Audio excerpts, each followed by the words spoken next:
marah terus mukul gitu.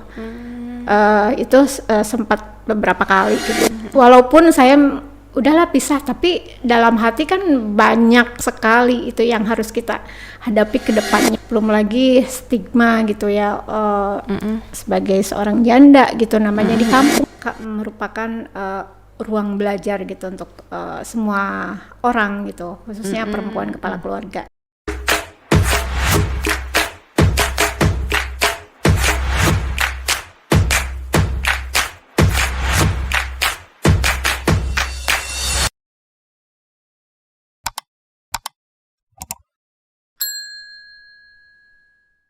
Assalamualaikum warahmatullahi wabarakatuh. Salam Om Swastiastu, Namo Buddhaya, salam kebajikan. Halo sahabat peka di seluruh Indonesia. Selamat datang di acara podcast Suara Peka. Perkenalkan, saya Eli Hardikarini yang akan memandu acara kita pada hari ini. Dan pada kesempatan kali ini saya tidak sendiri, kita kedatangan tamu spesial dari salah satu pengurus Serikat Peka yang ada di Kabupaten Cianjur, Provinsi Jawa Barat, yang nanti akan bercerita banyak atau berbagi pengalaman tentang perjalanan hidupnya menjadi seorang perempuan kepala keluarga. Mari kita sapa tamu kita. Halo Teh, gimana kabar Teh Yani? Halo Kak Eli, alhamdulillah kabarnya baik. Alhamdulillah baik ya Teh. Nah, pingin tahu nih Teh, mungkin bisa cerita sedikit tentang perjalanan hidup Teh Ai. Namun sebelum nanti bercerita tentang perjalanan hidup Teh Ai ini, mungkin biar sahabat-sahabat peka yang ada di seluruh Indonesia tahu nih narasumber kita siapa, mungkin boleh perkenalan. Silakan Teh. Perkenalkan, saya Ayani, saya kader Serikat Peka dari Kabupaten Cianjur. Saya sendiri seorang perempuan kepala keluarga, mempunyai anak 1, dan saya sendiri gabung di Peka pada tahun 2005, begitu. Oke, iya, bergabung di Peka pada tahun 2005 ya. Oh, udah perjalanan di Peka udah cukup panjang. Betul. Ya Teh. Oke, biar kita tahu nih perjalanannya seperti apa, boleh cerita sedikit nggak tentang perjalanan hidupnya Teh Ai selama mungkin sebelum masuk Peka hingga sesudah masuk Peka. Silakan. Ya, terima kasih. Sebelumnya saya hanya sebagai disebutnya ibu rumah tangga begitu ya. Saya menikah pada tahun 1995. Nah, saya menikah itu sekitar berapa tahun ya? Karena pada tahun 2003 saya itu sudah ditinggalkan oleh suami untuk bekerja ke luar negeri gitu ya. Mungkin saya sedikit cerita ya, tentang sedikit pengalaman perkawinan mungkin ya, selama rumah tangga. Yeah. Jadi setelah menikah pada tahun 1995, itu usia saya sekitar hampir 20 tahun lah pada saat itu.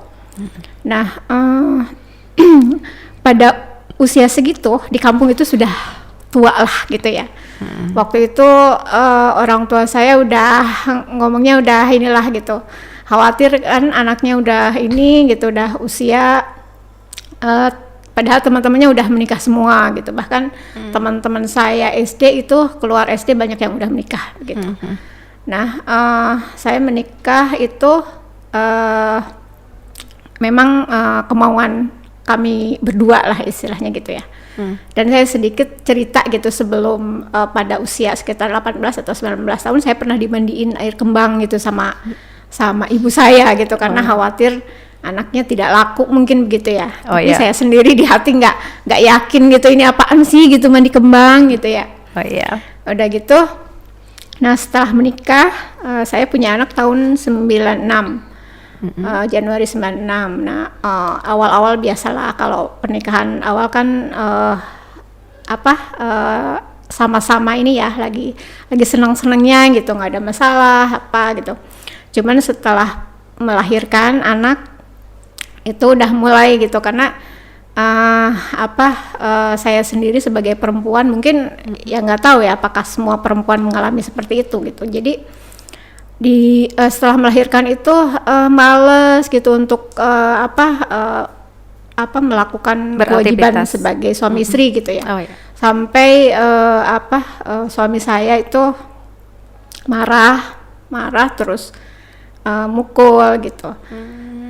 Itu sempat beberapa kali gitu, dan saya merasa itu wajar gitu pada saat itu, karena saya sendiri mungkin tidak melakukan kewajiban saya sebagai istri gitu ya. Saya terima itulah, udahlah gitu, saya nggak cerita ke orang tua atau ke siapapun gitu pada saat itu. Nah, setelah kesininya sebenarnya kalau secara ini kita hubungannya baik gitu ya. Dia orangnya baik secara kalau secara melihat ini gitu ya. Tetapi dia itu punya kebiasaan juga berjudi gitu ya. Nah, itu yang membuat saya khawatir gitu. Jadi mulai dari situ sering ada cekcok gitu ya. Sering ya kemauan dia sama kemauan saya itu nggak klop lah gitu. Saya sering mengingatkan tapi dia tetap begitu gitu. Sampai pada akhirnya pada tahun 2003 itu ada kejadian yang membuat dia berkasus lah istilahnya gitu, dan sempat berurusan sama polisi gitu, dan setelah itu dia di PHK, bukan di PHK namanya ya, dikeluarkan lah dari pekerjaannya seperti itu. Dan akhirnya dia memutuskan untuk pergi ke luar negeri. Oke, Teh. Dalam proses pernikahan itu kan nih Teh Ai mendapatkan kekerasan ya, tadi itu kekerasan fisik ya tadi ya, sempat dipukul oleh suami. Terpikir nggak Teh saat itu Teteh ingin keluar dari kondisi itu, atau misalkan ingin pisah dari suami kayak gitu? Pada saat itu karena mungkin saya sendiri masih ada perasaan sayang gitu sama suami, dan saya sendiri masih berpikir kalau cerai sama suami siapa yang mau menafkahi gitu ya.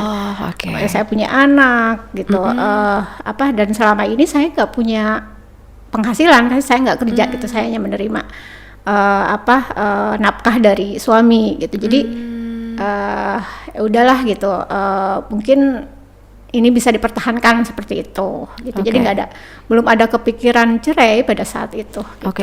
Ada rasa ketakutan ya, ingin ada rasa ketakutan ketika cerai kita tidak bisa dinafkahi ya Teh ya. Nggak bisa dinafkahi, nggak punya penghasilan karena gitu.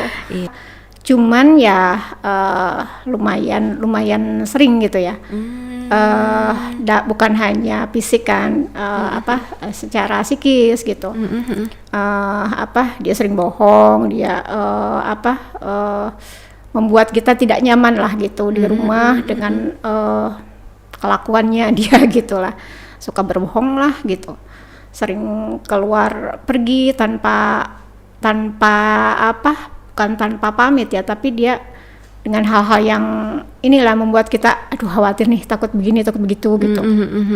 Karena kita tahu dia melakukan sesuatu yang nggak beres gitu di luar. Gitu. Dan dengan perlakuan yang seperti itu Teteh bisa bertahan ya? Iya. Bertahan lama pernikahannya hingga tadi berapa tahun Teh? Sebenarnya 95 sampai 2003 itu berapa tahun? 8 tahun ya. 8 tahun ya. Nah, cuman ditinggalkan dia itu, tinggalkan pergi merantau itu 3 tahun itu tanpa ada sih sebenarnya, pernah ada kabar gitu, tapi dia kondisinya memang di sana tidak beres gitu. Akhirnya kan saya harus menghidupi kehidupan sendiri gitu, karena punya anak gitu. Boleh tahu nggak Teh, tantangan terbesar menurut Teteh nih ketika Teteh menjalani hidup Teteh tanpa suami, harus menjadi tulang punggung keluarga dan dengan satu orang anak, dan harus tentunya menafkahi orang tua juga saat itu. Apa kira-kira tantangan terbesar buat Teteh? Kalau menjalani hidup sebenarnya memang karena sebelumnya saya tidak mempunyai keahlian khusus gitu ya untuk kayak orang lain misalkan berjualan apa gitu. Walaupun memang ada sedikit-sedikit sih saya punya keahlian, cuman belum bisa dikembangkan pada saat itu ya, sebelum bercerai itu. Nah, ya itu saya itu sebenarnya untuk bercerai itu beratnya itu masih gimana nih ke depannya saya bisa hidup apa enggak gitu ya. Belum lagi stigma gitu ya, sebagai seorang janda gitu namanya di kampung kan, gitu ya, orang itu gimana lah gitu. Apalagi kata janda muda gitu. Nah, seperti itulah yang agak ini, terus juga belum lagi anak gitu kan, anak pastinya bertanya-tanya nih gitu kenapa terus juga dia harus di sekolahnya gitu. Kalau orang lain meskipun sebenarnya selama dia sekolah saya yang ini ya, yang dia kan ditinggalkan pada saat kelas 1 tuh sama bapaknya sampai kelas 5 SD itu saya yang ini kan gitu, saya yang ngurus gitulah, biayain, ngurus gitu. Tapi mungkin ya dia juga bertanya-tanya kenapa sih gitu orang tua kita seperti itu, mungkin ya beda sama yang lain gitu. Itu yang menjadi beban gitu, menjadi bisa nggak nih ngelewati ini gitu, bisa nggak saya jelasin sama anak gitu ya. Walaupun anak sendiri sudah ini ya udah saya cerita gitu pas mau memutuskan untuk udah ya kita mama mau pisah aja sama bapak gitu. Dan itu saat itu umur anak berapa? Kelas 5 ya. Kelas 5, berarti udah paham ya? 9 tahun lah gitu ya. 9 tahun. Oke. Seenggaknya 10 tahun ya. Gitu. Nah, dia udah paham karena memang paham dalam artian selama ini mamanya nggak pernah dinafkahin lagi, istilahnya dia bukan mau jajan, mau makan aja, istilahnya kita itu punya telur 1 gitu ya. Saya itu bagi antara pagi sama siang ya gitu, makan anak gitu untuk itu. Pokoknya yang penting anak dulu deh gitu. Jadi kayaknya dia udah paham, ya udahlah mama, kalau mama mau bisa aja gitu. Tapi ya mungkin ya pastinya dia nggak mau sih sebenarnya gitu, walaupun ngomong gitu. Ya itu sih yang beratnya itu, walaupun saya udahlah pisah, tapi dalam hati kan banyak sekali itu yang harus kita hadapi ke depannya gitu. Jadi tantangan bisa nggak nih saya gitu untuk hidup ke depannya gitu. Waktu itu saya udah gabung di PEKA sih, tetapi belum sekuat sekarang mungkin ya. Kalau waktu itu karena baru-baru lah gabung. Gitu. Artinya ketika mengambil keputusan untuk berpisah itu sudah tergabung di PEKA ya, Teh? Sudah bergabung di PEKA. Oke, Teh. Nah, apa sih yang membuat Teteh itu komitmen Teh berada di PEKA dan menjadi bagian dari keluarga PEKA? Bagi saya PEKA merupakan ruang belajar gitu untuk semua orang gitu, khususnya perempuan kepala keluarga gitu ya. Karena di sini dari awal saya gabung di PEKA, saya banyak dikasih kesempatan, banyak dilibatkan gitu. Kita diberikan pengetahuan tentang hukum gitu. Saya pernah dilatih tentang keparalegaran waktu itu, tahun 2008 kalau nggak salah. Nah itu ternyata perempuan itu, seorang istri punya hak gitu untuk melakukan perlawanan atau penolakan pada saat kita memang tidak siap gitu ya. Dan juga pada saat misalkan kita mendapat kekerasan, itu harusnya kan kalau dulu ya udahlah gitu, itu urusan saya gitu kan. Tapi ternyata setelah gabung di PEKA, mendapat pengetahuan itu ternyata bisa dioporkan. Itu ada undang-undangnya seperti yang undang-undang PKDRT. Nah, itu merupakan pengalaman dan juga pengetahuan bagi saya untuk menyampaikan juga gitu ke anggota PEKA tentunya gitu, bahwa pada saat kita mendapatkan kekerasan dalam rumah tangga itu kita tidak boleh diam saja.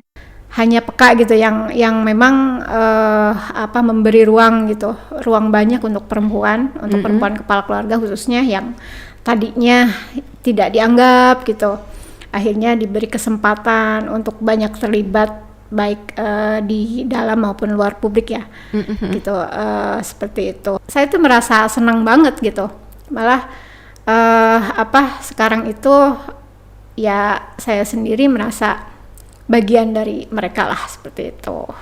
Luar biasa sekali ya Teh. Apakah itu memang tempat belajar untuk semua perempuan ya, semua perempuan yang ada di seluruh Indonesia ya Teh, gitu memang luar biasa banget. Oke teman-teman, sahabat peka di seluruh Indonesia.